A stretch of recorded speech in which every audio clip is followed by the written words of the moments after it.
Hello दोस्तों, नमस्कार। मैं हूं अनिल सिंह और आप देख रहे हैं क्रिकेट अड्डा।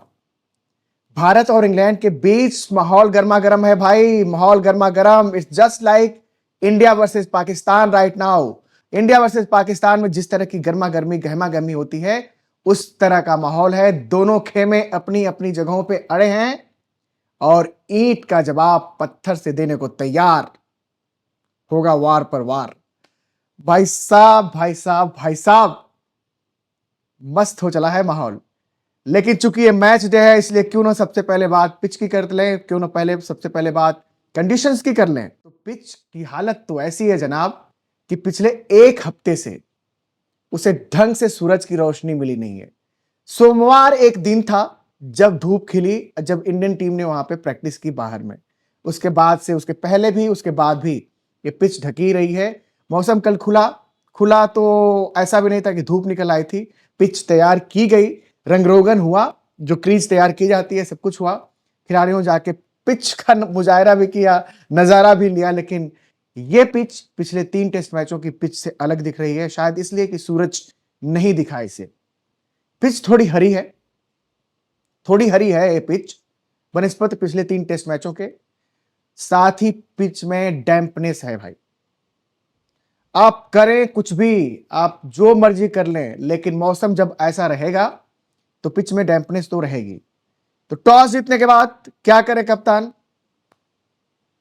भाई मैं अगर कप्तान हूं तो मेरा सिंपल सा फंडा होगा कि जहां पे इतनी ओवरकास्ट कंडीशंस हैं, जहां पे पिच इतने दिनों से ढकी रही है, दुल्हन बनी रही है, दुल्हन का नकाब जब उठाएं तो पहले गेंदबाजी ही करें। बैटिंग कर लेना बाद में अगर मौसम खुला रहेगा तो। भाई मौसम का मिजाज, कंडीशंस, आज मैच डे पे बारिश है वहां पे और ठीक ठाक बारिश का अनुमान है। तो यह भी एक रीजन बनता है कि अगर आप टॉस जीतें तो आप पहले बल्लेबाजी कर लें। ओवरकास्ट कंडीशन रहेगी, पूरे 5 दिन ओवरकास्ट कंडीशंस रहेंगी। 5वें दिन भी ठीक ठाक बारिश है वहां पे। तो मैच का नतीजा जो होगा होगा, देखा जाएगा कि कौन सी टीम इस ट्रिकी विकेट पे, मैं कहता हूं ट्रिकी, इस ट्रिकी विकेट पे कौन सी पिच किस तरह की जांबाजी दिखाती है। देखना पड़ेगा, क्योंकि इस खेल पे कंडीशंस भारी रहेंगी, पिच भारी रहेगी।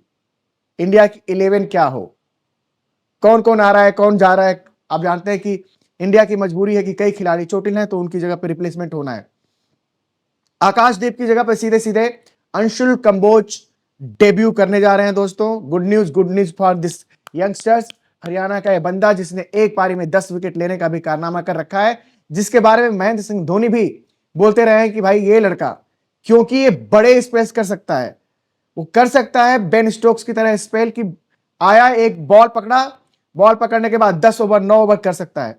और आई थिंक आज की तारीख में जहां बुमराह के वर्कलोड को लेकर ध्यान इतना रखा जाता है कि 4 ओवर 5 ओवर से अधिक गेंदबाजी उनसे उनसे नहीं कराई जाती, वहां पे अंशुल कंबोज और उनके टप्पे पे बात करते हुए आर अश्विन ने बोला भाई इस बंदे के पास कमाल का टप्पा है, टप्पा पकड़ लेता है तो छोड़ता नहीं है, और गेंदों को दोनों दिशा में मूव कराने की उनकी काबिलियत, प्लस जैसा कि हमने बताया कि लंबे स्पेस करने की उनकी काबिलियत सिराज और बुमराह के लिए राहत भरी खबर हो सकती है और इंडिया के लिए भी अच्छी खबर। ये तो आपके 3 तेज गेंदबाज हो गए। वाशिंगटन सुंदर खेलेंगे ही खेलेंगे, रविंद्र जडेजा खेलेंगे ही खेलेंगे, ऑलराउंडर्स, लेकिन बॉलिंग ओब्वियसली लंबा स्पेल कर सकते हैं। तो 5 गेंदबाज तो आपके हो गए। अब बात आती है नीतीश कुमार रेड्डी वाली जगह पोजीशन को लेने की। तो लाइक फॉर लाइक रिप्लेसमेंट तो यही है कि आप शार्दुल ठाकुर को लेकर आओगे, शायद लेकर आओगे भी।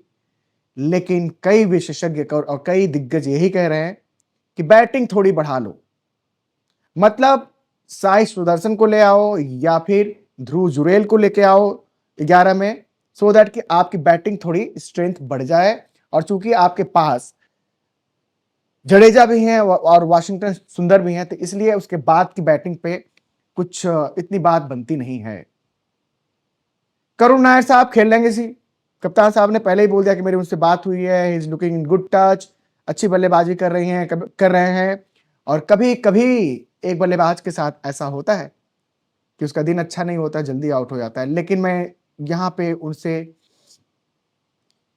उनकी बात से इत्तेफाक नहीं रखता, बिकॉज करुण नायर ना सिर्फ 3 टेस्ट मैचों की 6 पारियों में आउट हुए, बल्कि उनके आउट होने का जो तरीका था ना, ड्राइव खेलते हैं, अपिच ड्राइव, पुअर जजमेंट, जहां पे बॉल अंदर आ रही है और आपने बैट उठा दिया।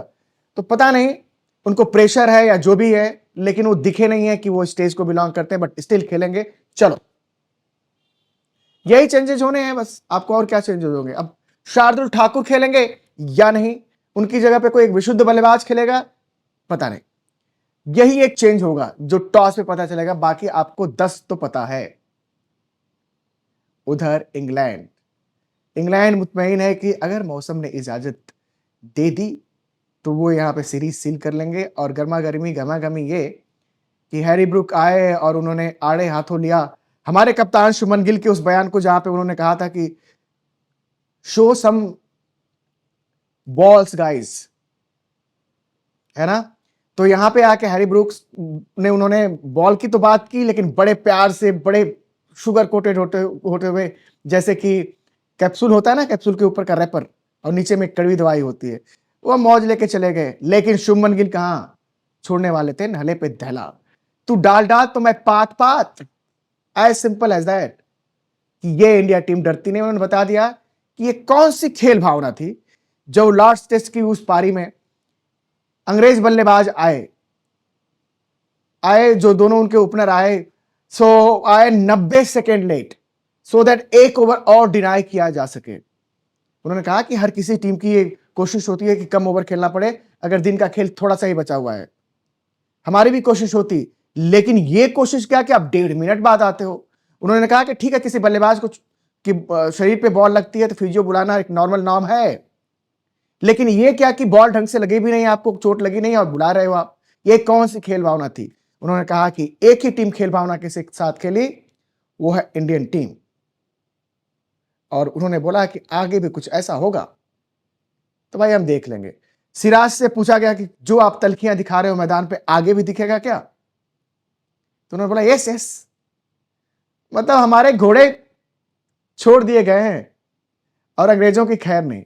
वो आएंगे अपने घर पे आएंगे, वो झूम के आएंगे, वो तकलीफ डालने की कोशिश करेंगे। ब्रुक ने कहा ना कि हमारे 2 बल्लेबाज थे और 11 इंडियन टीम ने घेर लिया था, तो ये इंडियन टीम घेरना जानती है, घेर लेगी, बशर्ते कि इस घेरने घिराने में आप अपना नुकसान ना कर लो।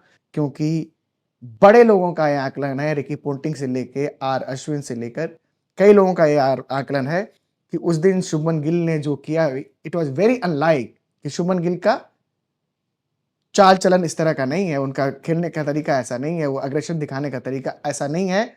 और इवेंचुअली उस एग्रेशन ने भला नहीं किया इंडिया का।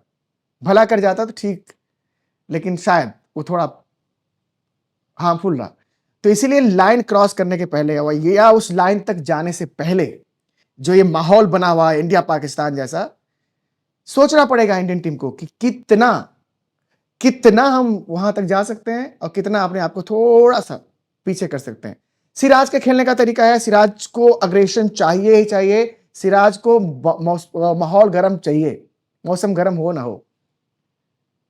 लेकिन बल्लेबाज जब अपना हार्ट बीट खो देते हैं ना, थोड़ा तेज करा लेते हैं, तो वहां पे उनके लिए मुश्किल होती है। क्योंकि कई लोग ऐसे होते हैं कि कुछ करने के बाद ना बहुत देर तक सोचते रहते हैं, उसको और बड़ा बनाते हैं, मुझे करना चाहिए था, मुझे नहीं करना चाहिए था, यार क्या हो गया। करो तो इस कन्विक्शन के साथ करो कि पछताना ना पड़े, वरना खेल से एग्रेशन दिखाओ। जहां तक मौसम की बात है दोस्तों, मौसम ठंडा है।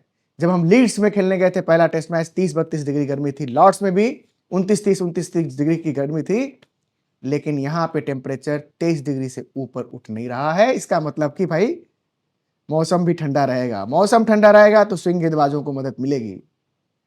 सो all the conditions are like that. बारिश हो रही है, पिच ढकी थी, पिच पे डैम्पनेस है, पिच से घास तो हटा दी गई है, लेकिन जो भी घास, छोटी छोटी जो घास बची है वो हरी दिख रही है, क्योंकि उसको सूखने का अवसर नहीं मिला है, मौका नहीं मिला है।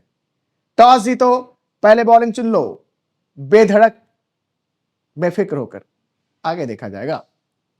तो ये थी खबर आज के मैच के मुतालिक दोस्तों। माहौल में जो गर्मा गर्मी है वो रहेगी, मौसम में जो नरमी है वो भी रहेगी। आप भी रहिए क्रिकेट अड्डा के साथ, हमारे साथ और चैनल को करते रहिए सब्सक्राइब, नोटिफिकेशन की घंटी दबाते रहिए और हाँ, कमेंट करते रहिए। क्या शार्दुल ठाकुर की जगह कोई एक विशुद्ध बल्लेबाज रखा जाना चाहिए 11 में? क्या करुण नायर की जगह बनती है?